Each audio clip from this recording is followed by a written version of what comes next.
तो कैसे हो आप सब? It's me Atiq Rahman, this is your beautiful सा चैनल अनमैचबल लर्निंग क्लासेस। और हम लोग आज वेक्टर का लेक्चर नंबर 5 पढ़ रहे हैं। और अभी तक बहुत सारे टॉपिक्स हमने कवर कर चुके हैं। तो parallelogram law of addition, vector law of addition और हेड टू टेल मेथड। और वहां पे हम लोगों ने प्रूफ किया कि कैसे कोई भी वेक्टर है उसका कैसे मैग्नीट्यूड पता करना है। तो under root A square plus B square plus 2ab cos theta, और उसके बाद उसका डायरेक्शन कैसे पता करना है। तो ये सब सारी चीजें हम लोग पढ़ चुके हैं, और उसके ऊपर क्वेश्चंस भी बहुत सारे किए थे, बहुत सारे क्वेश्चंस भी किए थे। और जो आज आज का जो टॉपिक है वो हमारे पास यूनिट वेक्टर पढ़ने वाले। सर यूनिट वेक्टर का जरूरत की पड़ी तो हम लोग बहुत बेहतरीन तरीके से, जबरदस्त तरीके से सीखने वाले हैं और सीखेंगे। तो वहां पे फिर उसके बाद रिजोल्यूशन ऑफ वेक्टर, वेक्टर को कैसे रिजॉल्व किया जाए। अगर टू डायमेंशनल कोऑर्डिनेट सिस्टम के अंदर करना है, तो अगर कोई भी वेक्टर को अगर रिजॉल्व करना है 3 डायमेंशनल कोऑर्डिनेट सिस्टम के अंदर, तो आप कैसे करोगे। तो वन बाय वन सारी चीजें यहाँ पे पढ़ने वाले हैं। तो हम लोग स्टार्ट करते हैं क्या, वेक्टर। यहाँ पे अपन लोग स्टार्ट करेंगे यूनिट वेक्टर। यूनिट वेक्टर होता क्या है? और सब बताओ कैसे हो तुम लोग सब? सबकी वाली ठीक चल रही है? तो ये हमारे पास यूनिट वेक्टर है अपन लोग के पास। तो कॉपी और पेन निकाल लो। और मालूम ही है, इंस्टाग्राम है, फेसबुक है, आजकल तो इंस्टाग्राम है और थ्रेड्स भी आ गए आजकल। तो वहां पे कम ऑनलाइन वगैरह देखो, सही मारा है, फंसा लिए जाओगी या फंसा ली जाओगी। तो इसीलिए ये सब चीज से कम दूर रहो। आपको एक प्रेस्टिजियस इंस्टीट्यूट के अंदर जाना है, जस्ट लाइक आईआईटीज, एनआईटीज और क्या नाम है कि एम्स, और भी बहुत अच्छे अच्छे मेडिकल कॉलेजेस है। तो आपको पढ़ना तो पड़ेगा, सही मारा। बिना मेहनत की भाई कुछ नहीं मिलने वाला है। सिर्फ क्या नाम है कि बिना मेहनत करे हुए अपने आप को अगर बेवकूफ बना रहे हो तो ऐसा मत करो। पढ़ना है अपन लोग को और अच्छे से पढ़ेंगे। This is unit vector. Unit vector है कि अपन लोग के पास, स्टार्ट करते हैं। ये अपन लोग के पास यूनिट वेक्टर को रिप्रेजेंट करते हैं हम लोग क्या, ए कैप से। हम लोग किसे रिप्रेजेंट करते हैं, ए कैप। इसको क्या पढ़ेंगे अपन लोग, ए कैप बोलो, या अपन लोग ए हैट बोलने वाले। ए हैट बोलो या ए कैप बोलने वाले, क्योंकि इसके ऊपर अपन लोग लग रहा है कैप लगा दिया गया। इसका सर मोटिव क्या हमारे पास, it is used to specify, it is used to specify the direction of vector, specify the direction of vector। Vector को, वेक्टर के डायरेक्शन को अगर स्पेसिफाई करना है तो हम लोग क्या यूज करते हैं, यूनिट वेक्टर यूज करते हैं। अब सर मान लीजिए, अगर एग्जांपल क्या हो सकता है, जैसे मान लो मैं बोला कि एक बंदा है, वह 5 मीटर चला, कौन से डायरेक्शन में, एक्स डायरेक्शन में चला, या मैं बोला 5 मीटर ईस्ट डायरेक्शन में चला। फॉर एग्जाम्पल बहुत ध्यान से समझिए, बहुत ध्यान से समझिए। यहाँ पे हमारे पास कुछ, ये अपन लोगों के पास एग्जाम्पल देखो। एग्जाम्पल नंबर 1 ये है अपन लोगों के पास। मान लो कि एक बंदा है ए, और वो अपन लोगों के पास चला 5 metre, moves in east direction.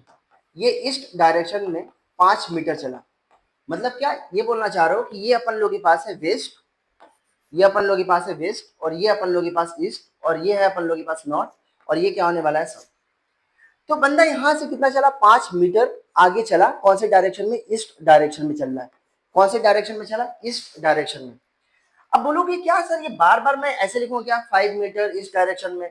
मान लो कोई दूसरा बंदा है, वह 10 मीटर चल रहा है नॉर्थ डायरेक्शन में, और तीसरा बंदा चल रहा है अपन लोगों के पास 10 मीटर नॉर्थ वेस्ट डायरेक्शन में, साउथ ईस्ट डायरेक्शन में, और साउथ वेस्ट डायरेक्शन में। तो ये सर बार बार ऐसे लिखना पड़ेगा क्या, ना ना। इसी के लिए तो हम लोग इंट्रोड्यूस किए एक यूनिट वेक्टर का नाम। यूनिट वेक्टर का सिर्फ काम ये है, ये बताएगा, सिर्फ ये बताने वाला है डायरेक्शन को। सर ये डायरेक्शन को कैसे, यूनिट वेक्टर का मतलब हो गया, अगर कोई भी वेक्टर है अपन लोगों के पास, कोई भी वेक्टर है, यूनिट वेक्टर होगा, तो उस यूनिट वेक्टर का मैग्नीट्यूड कितना होने वाला है, 1। सर यूनिट वेक्टर ए के ऊपर अगर कैप लगा हुआ है तो समझ जाना वह यूनिट वेक्टर है, और यूनिट वेक्टर का मैग्नीट्यूड कितना होता है, 1 होता है। यूनिट वेक्टर का जब भी आप मैग्नीट्यूड निकालोगे 1 होगा। और उसके बाद ये बताओ, कोई भी वेक्टर है, कोई भी अगर वेक्टर है, मान लो ए वेक्टर लिख रहा हूं, तो ए वेक्टर के पास हमारे पास दो दो डब्बा होगा। पहले डब्बा के अंदर हम लोग भरने वाले हैं, एक डब्बा होगा, और दूसरा क्या होने वाला है, पत्थर। तो ये होगा अपन लोगों के पास डब्बा इनटू पत्थर अगर करोगे तो ये वेक्टर आएगा। तो वेक्टर के पास मैंने बताया था 2 चीज होता है, एक होगा मैग्नीट्यूड और दूसरा क्या होने वाला है, डायरेक्शन। तो ये होगा अपन लोगों के पास यहाँ पे यहाँ पे एक तो होगा इसके पास मैग्नीट्यूड, और हम लोग पता कर चुके हैं कि किस तरीके से मैग्नीट्यूड निकालते हैं, और इसके ऊपर बहुत सारे सवाल भी किए थे। और दूसरा क्या होने वाला है यहाँ पे, डायरेक्शन। दूसरा क्या होगा यहाँ पे, डायरेक्शन। सर डायरेक्शन कैसे लिखोगे, अगर मैं इसको यहाँ पे इस फॉर्म में लिखूं, ये होगा ए वेक्टर इज इक्वल टू, ये होगा मैग्नीट्यूड ऑफ ए वेक्टर, ये होगा magnitude of A vector into क्या करने वालों, डायरेक्शन को कौन बताता है, ए यूनिट वेक्टर, मतलब A cap. A cap for example यहाँ पे देखो, एक एग्जाम्पल लेते हैं यहाँ पे, एक एग्जाम्पल यहाँ पे लेते हैं। मान लो यहाँ पे अपन लोग के पास एक अल्फा है, अल्फा वेक्टर लिखना है तो क्या करना पड़ेगा, तो यहाँ पे हम लोग magnitude of alpha vector into क्या करोगे, अल्फा कैप, क्या करोगे, मल्टीप्लाई करोगे अल्फा कैप से। अल्फा कैप क्या होगा, अल्फा कैप जो है वह यूनिट वेक्टर रिप्रेजेंट कर रहा है, कौन से डायरेक्शन में, अल्फा वेक्टर के डायरेक्शन में। तो अगर मैं बोलूं यहाँ पे अपन लोग के पास क्या, ये है बीटा वेक्टर है, बीटा वेक्टर को लिखोगे modulus of beta vector into क्या होगा अपन लोग के पास, बीटा कैप, ये क्या होगा, बीटा कैप। मान लो यहाँ पे अपन लोग के पास, यहाँ पे सपोज करो मिसबा है, तो मिसबा का वेक्टर लिखना है तो क्या करोगे, ये होगा अपन लोग के पास मिसबा कैप, मिसबा वेक्टर का मैग्नीट्यूड, और ये होगा मिसबा के डायरेक्शन में इसका अपन लोग के पास क्या होने वाला है, वेक्टर। तो क्या इस तरीके से अपन लोग पढ़ने वाले, क्या इसी तरीके से अपन लोग यहाँ पे पढ़ने वाले। अब बोलोगे सर यहाँ पे अगर पॉजिटिव एक्स डायरेक्शन में चले गए तो क्या लिखने वाले, आई कैप क्या होगा, आई कैप जो होगा वह रिप्रेजेंट करता है unit vector along x axis. मान लो कोई भी बंदा, सर बंदा है क्यों, बंदी भी तो हो सकती है, अरे मान लो बंदा बंदी एक साथ चल रहे हो तुम, मान लो हाथ मिला के ऐसे चल रहे हो, मान लो ये अपन लोग के पास ऐसे करके है, ऐसे नहीं, इसका पैर हाथ मान लो ऐसे, और मान लो ये तुम्हारी बंदी ऐसे है, ऐसे करके लेके जा रहे हो, ऐसे करके लेके जा रहे हो, अरे पकड़ के लेके जा रहे हो, तुम समझ आ रहा है, मान लो कहाँ लेके जा रहे हो इसको, सपोज करो लेके जा रहे हो, लेके जा रहे हो यहाँ पे इसको चाय पिलाने, चल चल जल्दी चल चाय पीना। तो अपन लोग इसको चाय पिलाने लेके जा रहे हैं, और नहीं जा रही थी, इसके घर से उठा के ले गए, ठीक, इसके घर से उठा के अपन लोग लेके गए इसको चाय पिलाने। अब मैं बोला चाय पिलाने वाला जो डायरेक्शन होगा, मान लो ये अपन लोग के पास इस डायरेक्शन में गया, ये बंदा इसको उठा के, इतना भारी भरकम लड़की 100 किलो 110 किलो की लड़की है, मान लो बहुत मोटी ताजी, और खूब अंदर से गाली दे रहा है, तो ये हमारे पास इस डायरेक्शन में जा रहा है। लेट अस सपोज ये हमारे पास डायरेक्शन है, और ये अपन लोग के पास यहाँ पे ये है कॉफी हाउस, या अपन लोग के पास बोल सकते हो या चाय हाउस। तो ये चाय हमारे पास जिस डायरेक्शन में जा रहा है, तो मुझे अगर यूनिट वेक्टर लिखना है तो क्या करोगे, मान लो ये जो डायरेक्शन है इसको मैं बोलने वाला हूँ क्या, कुछ नाम दे दिया जाए। सपोज करो यहाँ से यहाँ तक की दूरी कितनी है अपन लोग के पास, लेट अस सपोज 1 किलोमीटर, ये हमारे पास 1 किलोमीटर की दूरी है। मैं बोला इसका जो डायरेक्शन होगा, लेट अस सपोज ये हमारे पास कौन से डायरेक्शन में है, मान लो ओ वेक्टर के डायरेक्शन में, ओ कैप, इस डायरेक्शन का कुछ नाम दे दिया जाए क्या, इस डायरेक्शन का नाम दे दिया जाए अपन लोग के पास, ये कौन सा चौराहा, कौन सा रोड बोला जाए, कौन सा रोड बोला जाए, जल्दी बताओ कमेंट करके कि कौन सा रोड बोलने वाले हो। तो इसका कुछ नाम दे दिया जाए, सपोज करो ये हमारे पास जो रोड है, और ये जो डायरेक्शन होता है ना, कि सपोज करो कहीं अगर तुम गाड़ी से चल रहे हो तो लोग पूछते हैं कि ये बताओ यहाँ से डीएलएफ जाना है, या यहाँ से अपन लोग के पास नोएडा जाना है, तो लोग बोलते हैं यहाँ से दाएं हाथ में घूम जाओ और बाएं हाथ से मुड़ जाना, तो यार भारत में ऐसे ही बोला जाता है। तो अपन लोग ये क्या है कि यहाँ से 1 किलोमीटर है, ये बताओ ये पार्टिकुलर डायरेक्शन में जाएगा तभी तो एक अपने डेस्टिनेशन में पहुंच पाएगा। तो ये पार्टिकुलर डायरेक्शन में मैं बोला ये पूरे को पूरा एक सिस्टम बना के मैं बोला ये अपन लोग के पास मान लो एक ए वेक्टर है, ए वेक्टर है हमारे पास। तो ए वेक्टर अगर है तो अपन लोग के पास क्या करने वाले, ए वेक्टर है उसका मैग्नीट्यूड, तो मैग्नीट्यूड कितना अपन लोग के पास 1 किलोमीटर, और इसका डायरेक्शन क्या होगा, इस डायरेक्शन को हम लोग रिप्रेजेंट करने वाले एक कैप से। इसी तरीके से हम लोग कोई भी वेक्टर को आप लिख सकते हो, इसी तरीके से किसी भी वेक्टर को आप लिख सकते हो, समझ में आ रहा है। तो भाई साहब ये जाते जाते मर जाएगा, समझ में आ रहा है, क्योंकि 110 किलो भाई साहब समझ रहे हो, 1 किलोमीटर का फासला। तो ये रहा अपन लोग के पास कुछ इस तरीके से कहानी। तो ये बताओ यहाँ पे कैसे लिखोगे, तो आई कैप क्या रिप्रेजेंट करेगा, आई कैप रिप्रेजेंट करता है हमारे पास यूनिट वेक्टर अलोंग, आई कैप रिप्रेजेंट करेगा unit vector along x axis, x axis के डायरेक्शन में यूनिट वेक्टर जो होगा उसको हम लोग क्या बोलने वाले हैं, आई कैप बोलने वाले। जे कैप क्या रिप्रेजेंट करेगा, this is unit vector along, ये होगा अपन लोग के पास वाई एक्सिस। और के कैप क्या रिप्रेजेंट करेगा अपन लोग के पास, this is unit vector along, ये होगा अपन लोग के पास जेड एक्सिस। ठीक, तो आई कैप का मतलब क्या हुआ, अगर कोई बंदा पॉजिटिव एक्स डायरेक्शन में चल रहा है, मान लो 5 मीटर चला पॉजिटिव एक्स डायरेक्शन में, कैसे लिखोगे 5 आई कैप। तो आई कैप अपने आप में ये बता रहा है कि वह जो बंदा है वह जो हमारे पास क्या नाम है कि ए वेक्टर है हमारे पास जो बंदा, वह कौन से डायरेक्शन में चल रहा है, पॉजिटिव एक्स डायरेक्शन में चल रहा है। मान लो कोई दूसरा इंसान है, वह हमारे पास जा रहा है वाई डायरेक्शन में जा रहा है, 10 मीटर चला वाई डायरेक्शन में, तो आप कैसे लिखोगे 10 जे कैप। जे कैप खुद अपने आप में एक चीज इंफॉर्मेशन दे रहा है। जे कैप ये बता रहा है कि आप भाई साहब पॉजिटिव वाई एक्सिस में चल रहे हो।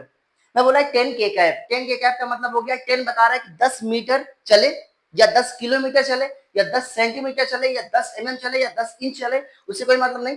10 यूनिट चले कौन से डायरेक्शन में, पॉजिटिव जेड एक्सिस के डायरेक्शन में। समझ आ रहा है? तो ये अपने आप में एक बड़ा सा इंफॉर्मेशन है।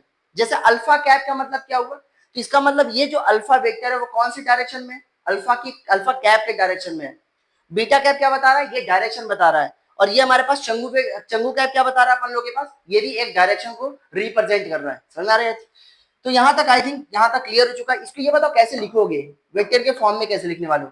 ये वेक्टर के फॉर्म में ए वेक्टर इज इक्वल टू, देखो 5 यूनिट चला 5, और कौन से डायरेक्शन में, ईस्ट डायरेक्शन में, मतलब हॉरिजॉन्टल डायरेक्शन में, तो आप क्या लिखोगे 5 आई कैप। क्या लिखने वाले हो 5 आई कैप। मान लो अगर कोई 10 मीटर चला नॉर्थ डायरेक्शन में, तो आप कैसे लिखोगे, ये होगा हमारे पास, मान लो बी वेक्टर है 10 मीटर चला नॉर्थ डायरेक्शन में, तो आप लिखोगे 10 आई कैप है तो 10 जे कैप लिखने वाले। ये बताओ सी वेक्टर कैसे लिखेगा, मान लो कोई बंदा 5 मीटर चला वेस्ट डायरेक्शन में, तो आप लिखोगे 5 और क्या करोगे माइनस आई कैप करने वाले हो। क्यों माइनस, क्यों, बिकॉज आई कैप तो रिप्रेजेंट कर रहा है पॉजिटिव एक्स डायरेक्शन को, आई कैप रिप्रेजेंट कर रहा है पॉजिटिव एक्स डायरेक्शन को, और जे कैप रिप्रेजेंट कर रहा है पॉजिटिव वाई एक्सिस को, और के कैप रिप्रेजेंट कर रहा है पॉजिटिव जेड एक्सिस को। तो यहाँ पे माइनस आई कैप का मतलब हो गया ये हमारे पास इस डायरेक्शन में जा रहा है, कितना यूनिट जा रहा है अपन लोग के पास, 5 यूनिट जा रहा है। तो C vector is equal to होगा अपन लोग के पास -5 आई कैप। माइनस क्या बता रहा है, माइनस ये इंडिकेट कर रहा है कि जो बंदा है, जो अपन लोग के पास टीचर है, जो अपन लोग के पास हीरोइन है, मॉडल है, जो भी है, वह हमारे पास पॉजिटिव एक्स डायरेक्शन के अपोजिट डायरेक्शन में चल रहा है, मतलब निगेटिव एक्स डायरेक्शन में जा रहा है। यहां तक क्लियर हुआ। अच्छा इसका हम लोग एक कैप कैसे निकालने कैसे वाले हैं, बहुत ध्यान समझना, बहुत ध्यान से समझिए। यहाँ पे आप एक कैप कैसे निकालोगे, ये एक बड़ा सा सवाल है। एक कैप निकालने का तरीका है, एक कैप इज इक्वल टू होगा हमारे पास, इसका फॉर्मूला है means A vector divided by its own magnitude, अपने खुद के मैग्नीट्यूड से अगर डिवाइड कर दोगे तो उसको हम लोग क्या बोलते हैं, ए कैप बोलने वाले हैं। सर ये ए वेक्टर कैसे लिखने वाले हैं, ए वेक्टर हमेशा, मान लो ये ए वेक्टर है, ए वेक्टर इज इक्वल टू लिखते हैं क्या, मान लो ए एक्स आई कैप प्लस ये होगा ए वाई जे कैप प्लस ये होगा ए जेड के कैप। ये क्या होगा ए जेड के कैप आई कैप। इसका मतलब क्या हुआ, इसका मतलब ये हुआ कि ये जो वेक्टर है वह कहीं स्पेस में है, मतलब मान लो ये रूम है कहीं ना कहीं स्पेस में है, एक्स में भी चला, कितना यूनिट चला ए एक्स यूनिट चला। फॉर एग्जाम्पल यहाँ पे एग्जाम्पल ले लो, यहाँ पे एग्जाम्पल ले लो, मान लो ए वेक्टर इज इक्वल टू हो गया अपन लोगों के पास 5 आई कैप।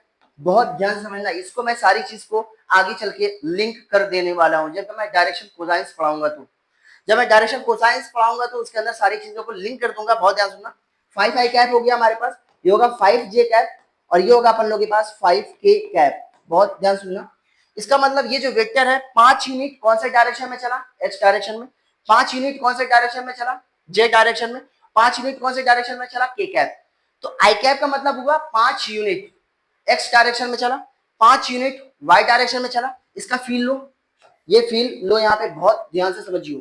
ये हमारे पास एक्स एक्सिस है, ये अपन लोग के पास वाई एक्सिस है, और ये अपन लोग के पास जेड एक्सिस है, ये हमारे पास जेड एक्सिस। 5 यूनिट किधर चला अपन लोग के पास, एक्स एक्सिस। बहुत ध्यान से समझियो, 5 यूनिट चला एक्स एक्सिस में और यहाँ पे पहुंच गया। फिर ये किधर चला अपन लोग के पास, 5 यूनिट वाई एक्सिस में चला, फिर यहाँ पे पहुंच गया। 5 यूनिट वाई एक्सिस में चला, फिर यहाँ पे पहुंच गया। बहुत ध्यान से समझियो, ये होगा हमारे पास 5 और ये होगा अपन लोग के पास 5। फिर और चला 5 यूनिट कौन से डायरेक्शन में, जेड डायरेक्शन में। और ये बताओ जेड डायरेक्शन, ये तो प्लेन में हो गया, ये तो एक प्लेन में हो गया। जैसे ये अपन लोग के पास ये डायरी है, समझ में आ रहा है।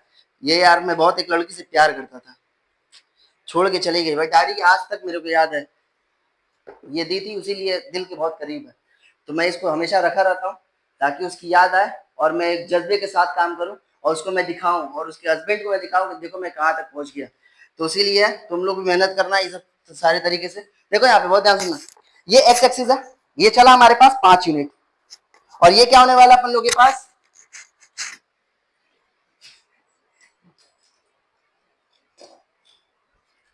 देखो यहाँ पे ये 5 यूनिट चला, बहुत ध्यान सुनना, ये 5 यूनिट चला, फिर ये 5 यूनिट कहां पे चला, पॉजिटिव वाई एक्सिस में, 5 यूनिट पॉजिटिव वाई एक्सिस में।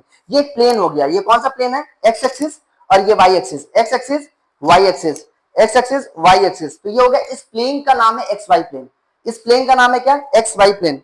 और ये जेड एक्सिस क्या होगा, अब ये बताओ 5 यूनिट इधर चला, 5 यूनिट पॉजिटिव वाई में चला, 5 यूनिट ये हमारे पास पॉजिटिव जेड में चला, मतलब कहां पहुंच गया ये बंदा, यहाँ पे, यहाँ पे स्पेस में, मतलब ये होगा प्लेन के बाहर ये पहुंच गया, मतलब यहाँ पे पहुंच गया। समझ में आ रही है ये चीज, तो ये प्लेन के बाहर है तो आप बना तो नहीं पाओगे, मगर बना नहीं पाएंगे तो सर बनाएंगे तो जरूर, ऐसा थोड़ी ना कि नहीं बनाएंगे। 5 यूनिट है चला है तो इसका मतलब ये कहीं यहाँ पे पहुंचा होगा, 5 यूनिट चला होगा तो ये कुछ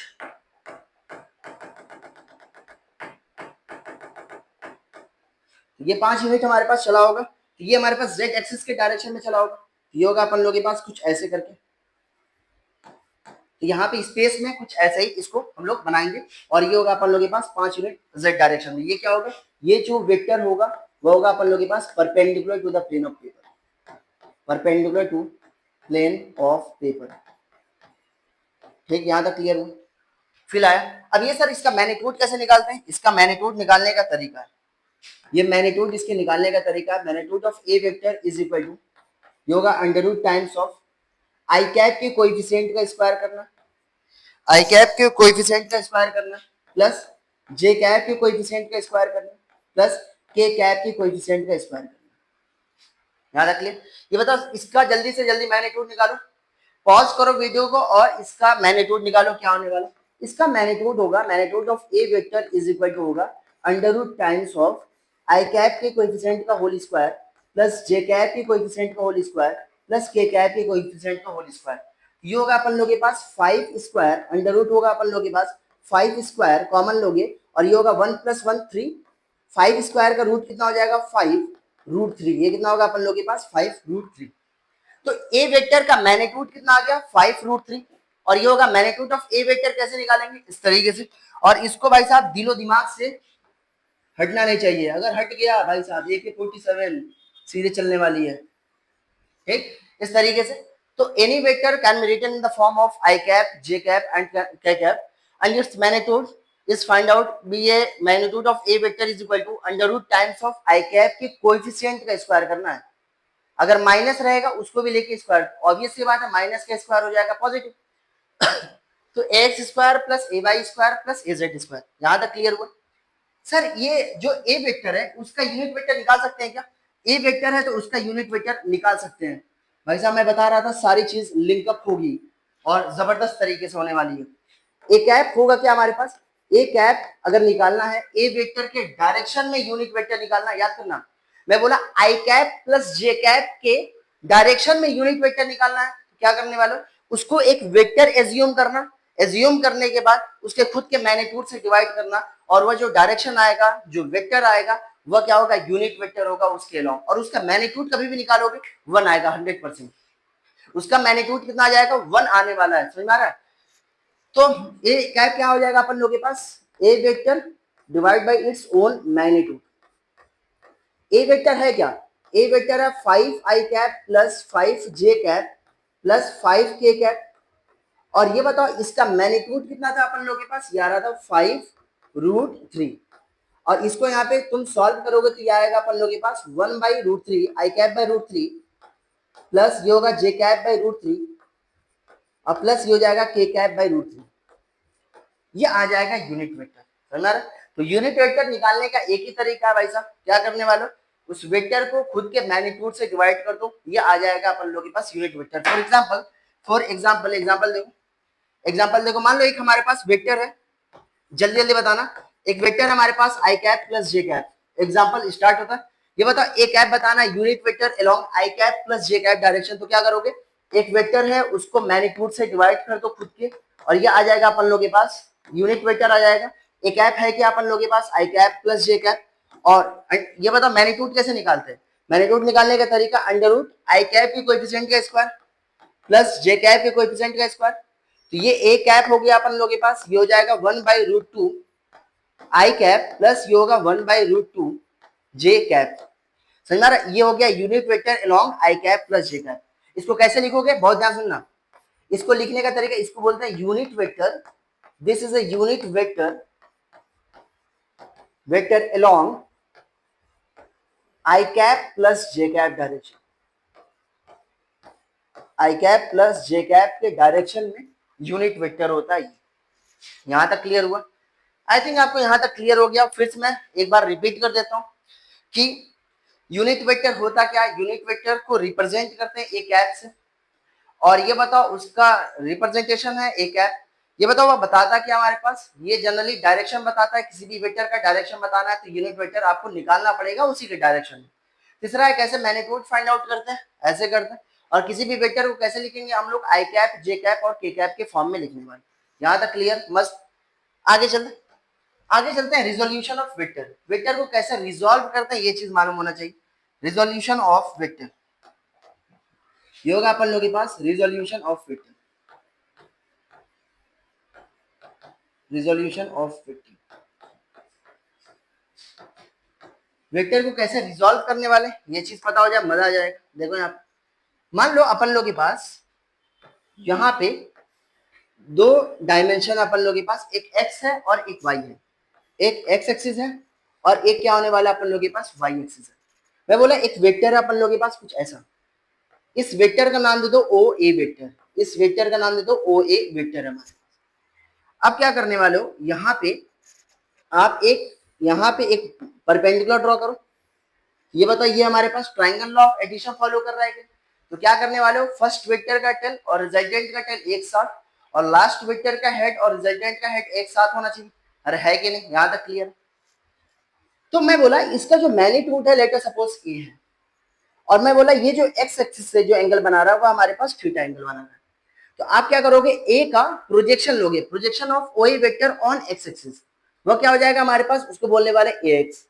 एक्स का मतलब क्या हुआ, projection of A vector on x axis. X axis पे इसका प्रोजेक्शन देखो, इसका प्रोजेक्शन देखो। और ये क्या होगा हमारे पास, इसको बोलते हैं ए वाई। ए वाई का मतलब क्या हुआ, projection of A vector on y axis. Y axis पे इसका प्रोजेक्शन क्या है कि नहीं? तो ये बताओ यहाँ पे cos थीटा की वैल्यू कितनी हो जाएगी, cos theta is equal to होगा बेस बाई हाइपोटेनियस, मतलब ax डिवाइड बाई a हो जाएगा। तो ये बताओ ax की वैल्यू कितनी हो जाएगी, ax की वैल्यू हो जाएगी यहाँ पे a cos theta. a cos theta मतलब यहाँ पे अपन लोग के पास आ रहा है कि जो a का जब कंपोनेंट किए तो x डायरेक्शन में क्या आ रहा है, a cos theta. x direction में क्या आ रहा है, a cos थीटा आ रहा है। ये बताओ sin थीटा की वैल्यू कितनी हो जाएगी, sin theta is equal to होगा perpendicular by base, perpendicular by hypotenuse, ये होगा ए वाई बाई ए। तो ए वाई की वैल्यू कितनी हो जाएगी, a y is equal to होगा अपन लोग के पास a sine theta.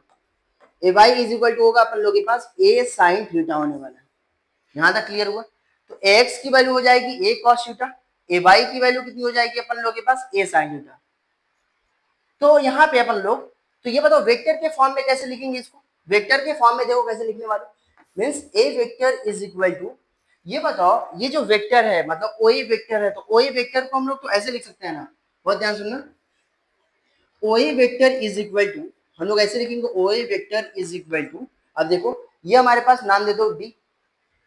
O A vector is equal to O B vector plus B A vector होगा कि, देखो ना यहाँ पे ये ट्राइंगल लॉ ऑफ एडिशन बन रहा है। तो R vector is equal to A vector plus B vector पढ़े ही हो। O A vector is equal to होगा ओ बी वेक्टर प्लस ये कितना हो जाएगा यहाँ पे बी ए वेक्टर। ये कितना हो जाएगा अपन लोगों के पास बी ए वेक्टर। ये बताओ ओ ए वेक्टर है क्या, a vector is equal to O B vector. यहाँ तक वेक्टर लिखना है तो मैग्नीट्यूड और उसका डायरेक्शन। तो ओ बी वेक्टर कितना होगा ए एक्स, और कौन से डायरेक्शन में हमारे पास आई कैप। बी ए वेक्टर होगा तो कितना होने वाला अपन लोगों के पास, इसको बोलने वाले ए बाई जे कैप। तो ये हम लोग फॉर्म निकाल चुके कि किसी भी वेक्टर को आई कैप और जे कैप के फॉर्म में हम लोग लिख सकते हैं। समझ में आ रहा है? यहां तक ये हुआ सिस्टमेटिक तरीका कैसे आप ये लिखते हो। अब ये बताओ इसका डायरेक्शन अगर लिखना है तो कैसे लिखोगे, तो ये बताओ इसका डायरेक्शन, तो tan theta is equal to होगा परपेंडिकुलर बाई बेस, मतलब ए वाई बाई एक्स करना। क्या करना है यहाँ पे, ए वाई बाई एक्स। तो ये रहा कुछ ऐसी कहानी। अब सर ये जो रिजोल्यूशन ऑफ वेक्टर है ये तो अपन लोग के पास टू डायमेंशन के अंदर हमारे पास एक प्लेन के अंदर कर रहा हूं। याद करना, प्लेन के अंदर आप किसी भी वेक्टर का जब कंपोनेंट करोगे तो कंपोनेंट हमेशा आपस में परपेंडिकुलर होते हैं। कंपोनेंट्स, यहाँ पे स्पेशल नोट लिखना है। यहाँ पे पॉइंट नंबर 1 क्या होगा? पॉइंट नंबर 1 ये होगा यहाँ पे कि पहला पॉइंट क्या होगा? Components, component of vector is always perpendicular to each other, is always perpendicular to each other, हमेशा आपस में परपेंडिकुलर रहने वाले। अगर मान लो कोई भी अगर वेक्टर का आप कंपोनेंट करते हो तो दोनों कंपोनेंट हमेशा आपस में परपेंडिकुलर होगा। देखो ए वेक्टर का कंपोनेंट किए तो दो डायरेक्शन में, एक हमारे पास एक ऐसे है और एक इसके परपेंडिकुलर है, दोनों आपस में परपेंडिकुलर है, तो कंपोनेंट हमेशा आपस में परपेंडिकुलर होगा। दूसरा पॉइंट क्या है यहाँ पे? दूसरा पॉइंट ये है कि अगर मान लो टू डायमेंशनल प्लेन है, दो डायमेंशनल प्लेन है अपन लोग के पास, 2D प्लेन है, तो ये बताओ एक वेक्टर का कितना कंपोनेंट कर सकते हो?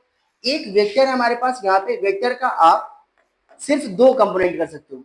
देखो क्वेश्चन आए हुए हैं हमारे पास, तो अगर टू डायमेंशनल प्लेन है तो एक वेक्टर का कितना कंपोनेंट कर सकते हो? दो सिर्फ कर सकते हो। अगर थ्री डायमेंशनल प्लेन है तो क्या करने वाले हो? थ्री डायमेंशनल प्लेन के अंदर क्या करोगे? ये होगा अपन लोग के पास थ्री डायमेंशन के अंदर, क्या स्पेस बोलो इसको, स्पेस सही होगा। थ्री डायमेंशन बोलो या सिंपली स्पेस के अंदर, हमारे पास क्या होगा? स्पेस के अंदर ये होगा अपन लोग के पास तीन। हम लोग तीन बार मतलब किसी भी वेक्टर को तीन कंपोनेंट कर सकते हैं हमारे पास स्पेस के अंदर या थ्री डायमेंशनल, जिसके अंदर तीन डायमेंशन होगा। यहां तक क्लियर हुआ? यहां तक क्लियर हो चुका होगा आपको। अब देखो सर ये बार बार हम लोग ऐसे करेंगे क्या? इतना बड़ा नहीं। अभी तो ये रहा अपन लोग के पास सिंपल अप्रोच, किस तरीके से ये आया और कैसे कैसे ये हो रहा है। अब देखो दूसरा तरीका, आपको कोई भी वेक्टर को रिजॉल्व करना है तो एक तरीका सीख जाओ, जिस डायरेक्शन में वो बोल रहा है उसके डायरेक्शन में एक डायरेक्शन तो वो ले लो और उस डायरेक्शन के परपेंडिकुलर एक डायरेक्शन ले लेना। फॉर एग्जाम्पल मान लो एग्जाम्पल नंबर 1, यहाँ पे देखो एग्जाम्पल नंबर 1 स्टार्ट करते हैं सिंपल। मान लो एक वेक्टर हमारे पास ऐसा, एक वेक्टर हमारे पास ऐसा, और ये अपन लोग के पास 5 न्यूटन। मैं बोला कौन से डायरेक्शन में करना है? एक तो हॉरिजॉन्टल डायरेक्शन में करना है और एक उसके, एक बार हॉरिजॉन्टल करोगे तो दूसरा कंपोनेंट आप ऑलरेडी क्या हो जाएगा यहाँ पे? परपेंडिकुलर डायरेक्शन में। मैं बोला ये जो एंगल है वो है हमारे पास 37 डिग्री। याद करना, जिससे जिससे एंगल अटैच होता है उस पर कौन सा कंपोनेंट आता है? कॉस कंपोनेंट आएगा। तो 5 का अगर प्रोजेक्शन लोगे हॉरिजॉन्टल डायरेक्शन में तो ये कितना आ जाएगा? ये आ जाएगा 5 cos 37 डिग्री, 5 cos 37 डिग्री। और इसका वर्टिकल डायरेक्शन में प्रोजेक्शन कितना आएगा? इसका वर्टिकल डायरेक्शन का कंपोनेंट कितना आएगा? ये हो जाएगा 5 sin 37 डिग्री, 5 sin 37 डिग्री। अब बोलोगे सर cos 37 डिग्री क्या होता है? ये आज से और अभी से ये चीज याद कर लेना।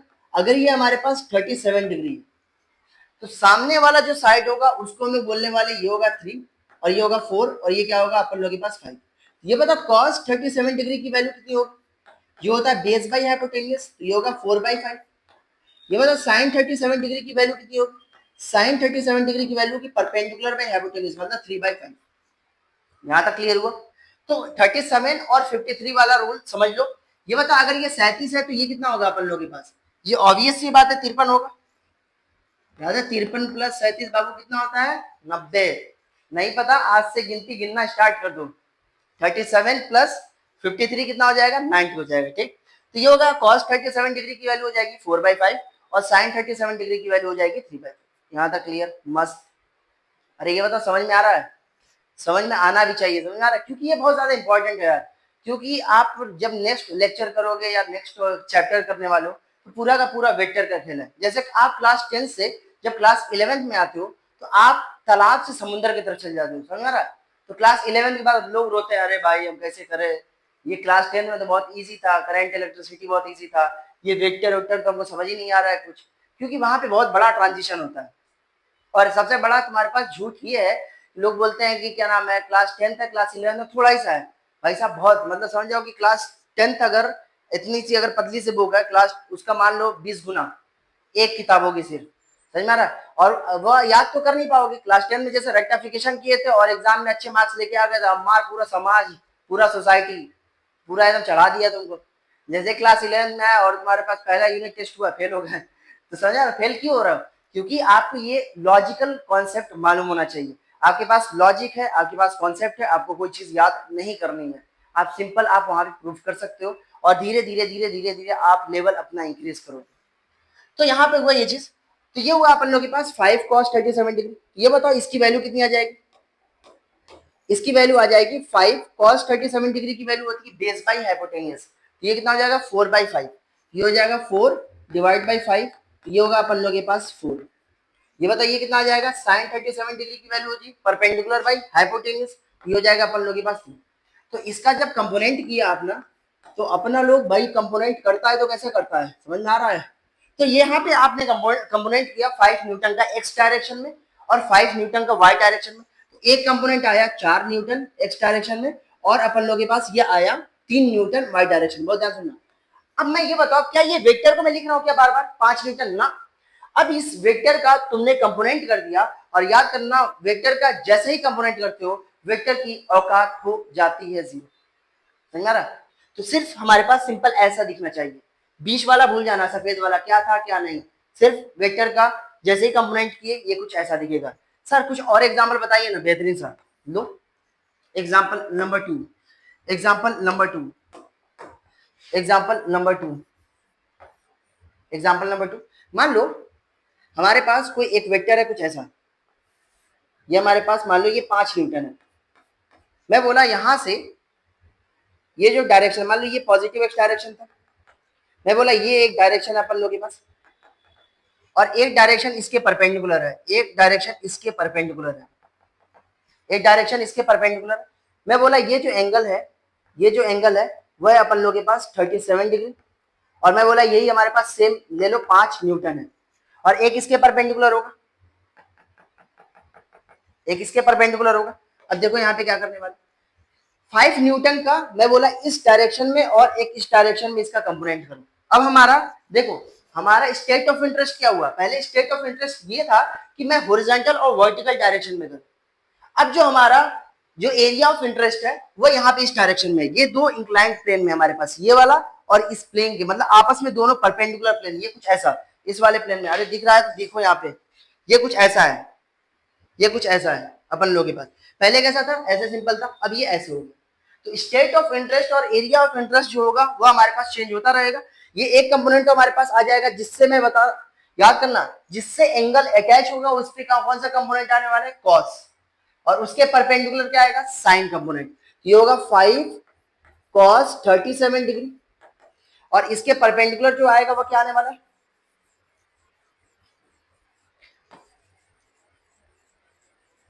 इसके परपेंडिकुलर क्या आएगा? यह आ जाएगा 5 sin 37 डिग्री।